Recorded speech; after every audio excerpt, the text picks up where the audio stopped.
तो कहानी शुरू होती है आजादी के ठीक बाद के दौर से, जब देश के पहले प्रधानमंत्री जवाहरलाल नेहरू ने डॉक्टर होमी जहांगीर भाभा को देश का परमाणु कार्यक्रम खड़ा करने की जिम्मेदारी सौंपी। 1948 में एटॉमिक एनर्जी कमीशन की स्थापना हुई।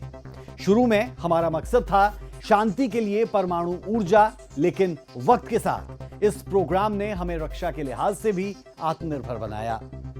1954 में डिपार्टमेंट ऑफ एटॉमिक एनर्जी यानी डीएई बना और डॉक्टर होमी जहांगीर भाभा की अगुवाई में मुंबई में भाभा एटॉमिक रिसर्च सेंटर यानी बाग खड़ा किया गया। एक जो सपना था कि भारत साइंस और टेक्नोलॉजी के रास्ते पर चल कर के आगे बढ़ेगा, ये सपना हमारा 1947 में खाली एक आदमी का नहीं था, हमारी पूरी पॉलिटिकल लीडरशिप का सपना था। ये नेहरू जी का सपना था, पटेल का सपना था, जो राजेंद्र प्रसाद जो हमारे राष्ट्रपति थे, सबका सपना यही था कि भारत को आगे लेके जाना है साइंस एंड टेक्नोलॉजी के माध्यम से। और उसमें भाभा एक बड़ा रोल प्ले किया और भाभा एटॉमिक रिसर्च सेंटर वो उनके नाम से बना। 1956 में भारत ने एशिया का पहला रिसर्च रिएक्टर अप्सरा बनाया। इसने हमें न्यूट्रॉन फिजिक्स और रिएक्टर टेक्नोलॉजी में मजबूत बनाया। इसके बाद CIRUS और ध्रुव जैसे रिएक्टर्स आए, जिनसे न सिर्फ ईंधन चक्र मजबूत हुआ, बल्कि आइसोटॉप का मेडिकल और इंडस्ट्रियल काम में भी इस्तेमाल होने लगा। सरल शब्दों में अगर हम समझें तो परमाणु तकनीक सिर्फ बम या बिजली तक सीमित नहीं रही, बल्कि रोजमर्रा की आम जरूरतों में भी वैज्ञानिक विकास का हिस्सा बन गई।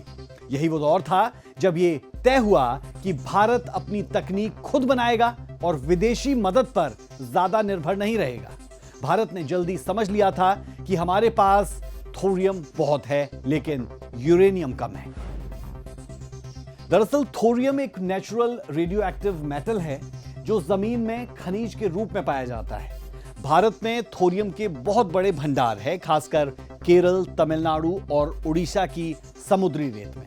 लेकिन समस्या यह है कि थोरियम खुद सीधे ऊर्जा पैदा नहीं करता, लेकिन रिएक्टर में बदलकर यह यूरेनियम 233 में परिवर्तित हो जाता है, जो ईंधन के तौर पर इस्तेमाल किया जा सकता है। इस वजह से थोरियम को भविष्य की परमाणु ऊर्जा का आधार माना जाता है। इसी वजह से भारत ने तब 3 स्टेजेस की रणनीति बनाई। पहली स्टेज प्राकृतिक यूरेनियम से बिजली और प्लूटोनियम बनाना। दूसरी स्टेज थी फास्ट ब्रीडर रिएक्टर से प्लूटोनियम का दोबारा इस्तेमाल और थोरियम को यूरेनियम 233 में बदलना। तीसरी स्टेज थी यूरेनियम 233 और थोरियम से चलने वाले उन्नत रिएक्टर, जो हमें लंबे समय तक सस्ती और सुरक्षित बिजली देंगे। इस प्रक्रिया के जरिए भारत आने वाले दशकों में ऊर्जा के मामले में पूरी तरह से आत्मनिर्भर हो जाएगा।